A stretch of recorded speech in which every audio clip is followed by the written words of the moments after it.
Oke, perkenalkan, nama saya Ahmad Malik Fajar, perwakilan dari kelompok 5. Kali ini saya akan menjelaskan aplikasi tentang UD Jember. Pertama-tama saya akan menjelaskan mekanisme untuk bagian login. Di login ini, kita menggunakan ID admin dan password. Jika kita memasukkan ID admin dan passwordnya tidak benar, dia akan memberitahu kita atau memunculkan pop-up bahwa yang kita masukkan salah, seperti ini. Selanjutnya kita akan pindah ke lupa password atau bisa kita sebut untuk ganti password. Nah, untuk ganti passwordnya aplikasi kita menggunakan ID admin. Di sini sama, jika kita tidak memasukkannya dengan benar, dia juga akan memberitahu kita. Sebagai contoh seperti ini. Nah, jika benar, aplikasi ini akan pindah ke halaman selanjutnya untuk melanjutkan ganti password. Oke, ini pun juga sama. Jika kita menulis new password dan new repasswordnya tidak sama, dia juga akan tetap memunculkan notifikasi. Sebagai contoh seperti ini. Oke. Nah, dan jika kita memasukkannya sama, sebagai contoh seperti ini, dia akan langsung pindah ke halaman login. Dan itu tandanya kita berhasil mengganti password. Nah, sekarang saya akan mencoba masuk menggunakan akses karyawan, karena di aplikasi kita tuh memiliki dua akses, yaitu karyawan dan bos, dan tampilannya berbeda. Pertama-tama saya akan masuk ke sebagai karyawan dulu.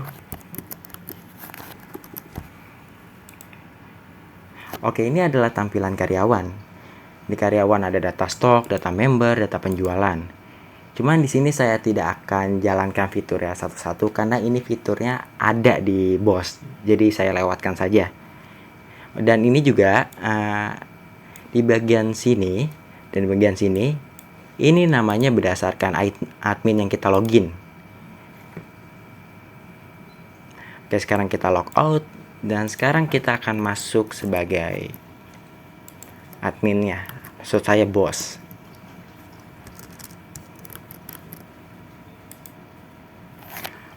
Oke, ini adalah tampilan bos. Yang mana di sini kita bisa lihat ada data stok, data member, data penjualan, data supplier, data admin, data order, data pegawai, dan data keuangan. Di sini lebih kompleks dari tampilan karyawan.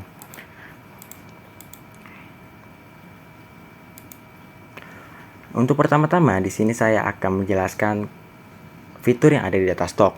Pertama, tampilan yang ada di data stok ini berdasarkan dari data order. Kita bisa lihat di ID 273 ring besi pipa sama yang ada di tabel order. Dan kedua pun juga bisa dilihat roda besi dengan ID 5243 ada juga di data stok. Karena data stok yang ini mengambil dari data order. Oke, pertama kita akan misalkan kita mau cari data stoknya.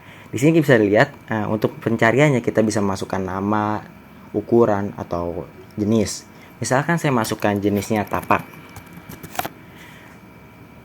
Di sini akan memunculkan semua data stok berdasarkan tipe tapak, gitu. Dan kalau misalkan kita mau cetak hasil ini berdasarkan search-nya menjadi PDF, kita tinggal mencet ini. Nah, PDF telah dibuat. Kalau misalkan kita mau mencetak semua data yang tadi, kita tinggal mencet yang ini. Nah, untuk hasilnya bisa kita lihat. Sebentar saya buka dulu.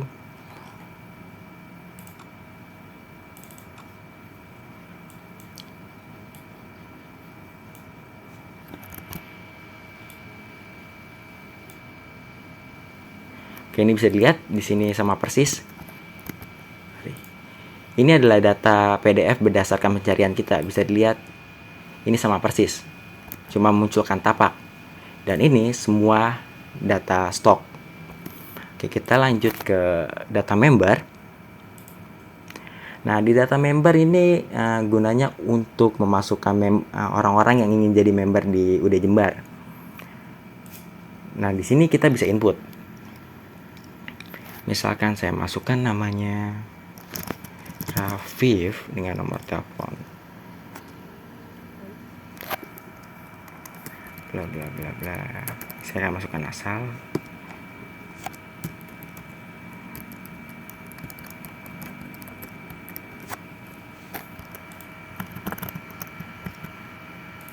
Oke, data udah masuk, bisa dilihat di sini dengan nama Rafif. Oke, setelah kita memasukkan datanya, kita bisa ngelihat sini datanya ada. Tapi untuk fitur input di aplikasi kita itu diberikan keamanan. Jadi kalau misalkan kita nginput tambahan data, dia akan memberitahu kita kalau namanya masih kosong. Oke. Dan juga kalau misalkan namanya kita masukin numerik ya angka, dia juga memberitahu kalau misalnya nama yang kita masukkan itu angka, bukan alfabet. Oke. Nah, terus kalau misalkan kita masukkan namanya nih dengan karakter yang sangat banyak ya kan, dia akan memberitahu juga kalau karakter nama lebih dari 50. Kenapa saya menggunakan keamanan seperti ini? Karena kalau misalkan ini melebihi karakter yang ada di database, akan terjadi error. Makanya saya adakan keamanan seperti ini. Kita lanjut, misalkan ini kita benarkan. Dan nomor telepon pun sama. Kalau misalkan kita ngisinya kurang dari 11, dia akan ngasih tahu kalau misalnya nomornya kurang dari 11. Kalau misalnya lebih dari 13, dia juga ngasih tahu. Kenapa saya melakukan ini? Ya jelas karena nomor kebanyakan 11 angka sampai 13 angka. Dan juga nomor HP kalau misalkan kita masukkan pakai alfabet, dia juga akan memberitahu kalau nomor bukanlah angka. Oke. Jadi di input ini kita memberikan keamanan, dan untuk ID-nya itu dibikin secara otomatis pakai random code. Nah, sekarang kita misalkan mau edit ya kan. Mau edit data yang Rafif tadi nih misalkan. Nah, kalau misalkan langsung kita mencet update nih, yang nggak bakal bisa juga karena dia belum ada ID-nya. Dia bakal ngasih tahu kalau ID-nya tidak tertemu. Ya kan? Walaupun kita masukinnya asal ya kan, dia juga akan memberitahu. Misalkan kita masukannya sama yang tadi nih, Rafif kita masukkan ya 8293. Oke, kita masukkan, misalkan kita mau edit namanya jadi Rafif dengan FV2. Oke, nomor teleponnya kita masukkan asal saja, alamat juga asal. Kita update. Oke, data sudah terupdate, bisa dilihat ya, FV2. Dan update tadi persis sama, juga ada keamanan sama kayak input. Nah, sekarang mau delete. Oke, delete kalau dipencet juga nggak bisa langsung kalau misalnya belum dimasukin. Dia bakal ngasih tahu notifikasi juga kalau misalnya ID-nya tidak tertemu. Dan kalau misalkan kita masukin asal juga, dia bakal ngasih tahu kalau misalnya ID-nya tidak tertemu. Sekarang kita misalkan masukkan ID tadi, Rafif ini 8293. Oke, kita pencet delete. Nah, kayak saya tahu ID 8293 telah terhapus. Kita bisa lihat sini tidak ada. Oke. Untuk pencariannya di sini kita bisa lihat di sini, fill the text field with name values to show database on name. Artinya berarti kita bisa menggunakan pencarian ini berdasarkan nama, ya kan? Misalkan kita masukkan Arif, kita mencari Arif saja. Di sini akan menampilkan Arif, ya kan? Dan sama fitur search datanya untuk ke PDF atau all data ke PDF itu bekerja juga. Sebagai contoh misalkan saya pencet ini, terus kita balik lagi ke sini, kita refresh dulu ya misalnya pencarian datanya. Tunggu sebentar. Nah, kita lihat nih Arif sebenarnya. Ini PDF pencarian data.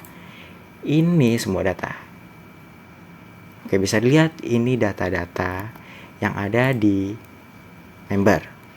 Oke. Kita ke penjualan.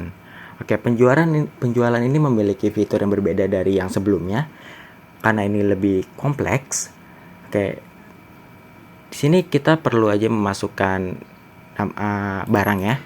Barang-barang ini diambil dari data stok, ya kan? Kita bisa lihat yang ada di stok pasti ada nama barang. Cuman di sini saya hilangkannya duplikatnya. Kenapa? Karena biar tidak terjadi keanehan. Sini kita masukkan misalnya ring pipa besi, dia langsung munculin tipenya, langsung munculin ukurannya banyak.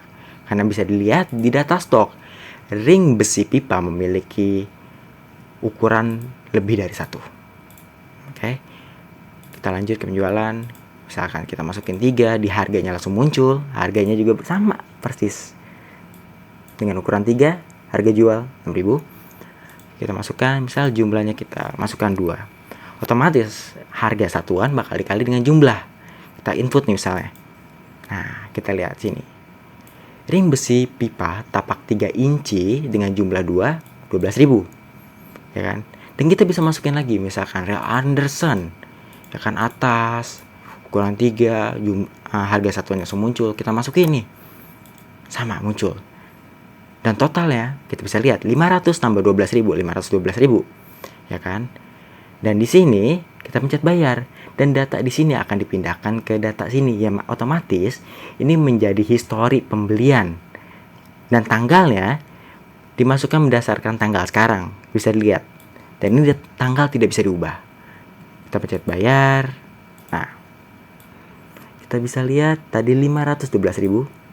2 ring besi pipa tapak 3 inci, 2 rel Anderson, 512.000 dengan tanggal segini. Ada ya. Dan ini pun juga sama fitur inputnya, kita nggak bisa masukin asal, nggak bisa masukin data kosong, sama kayak fitur-fitur lainnya. Dan untuk pencariannya di sini masukkan berdasarkan tanggal. Ya kan, bisa dilihat di sini. Date values.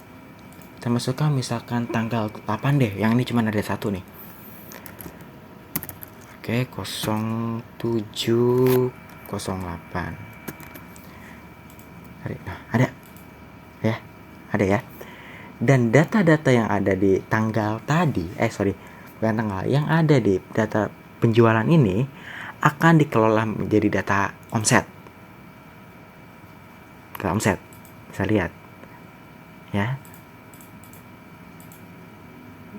Misalkan data omset di bulan 7 adalah sekian, ya. 4.600.000. Kalau misalkan saya beli barang lagi nih. Saya beli barang lagi. Misalkan rel Anderson. Ya. Terus atas. Saya belinya 1 aja. Pasti data omsetnya yang di data keuangan akan berubah. Oke, ini udah masuk. Kita lihat di tanggal 7 berubah jadi 4.900.000.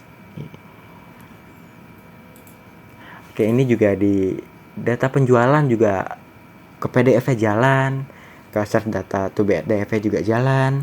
Dan clear ini untuk ngebersihin yang ada di sini. Kalau misalkan kita masukin data terus nggak jadi mau di clear, ya tinggal di clear aja.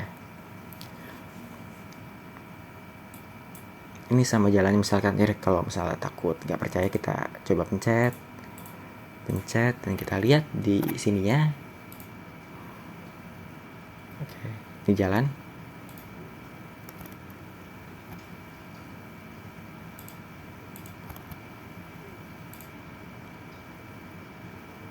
Kita belum masukin.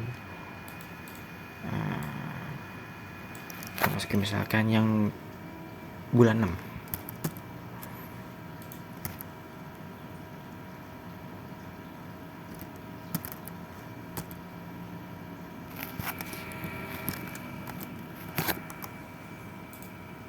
Oke, kita masukkan. Oke.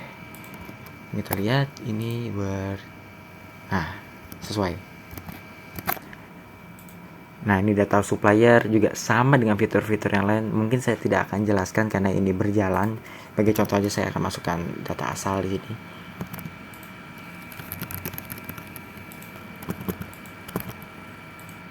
Oke, datanya masuk, ya kan. Terus kalau kita mau hapus bisa. Kita delete, oke. Dan ini search-nya juga sama. Kita lihat search-nya itu berdasarkan nama. Kalau saya cari nama Fajar, akan muncul nama Fajar. Dan ini juga jalan, nggak perlu saya tunjukkan lagi karena mungkin boring ya. Ini data admin juga sama.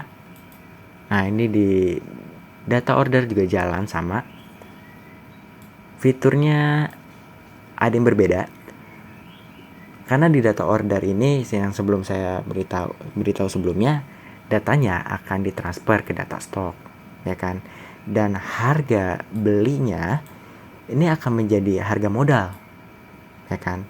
Sebagai contoh, misalkan kita kembali lagi ke data keuangan, ya kan? Ini bisa lihat untuk modal di bulan 7 2.270.000. Nah, kalau misalkan kita order sesuatu, misalnya kita namanya asal dulu aja deh. Dan ini sama ya, ada keamanan juga, cuma saya tidak akan tunjukkan lagi karena takut terlalu lama. Ini kita beli 3, misalnya harga belinya saya masukkan 500.000, 1 2 3 4 5. Harga jualnya misalkan ya salahin dulu ya, 50.000. Temponya misalkan 5 bulan belinya.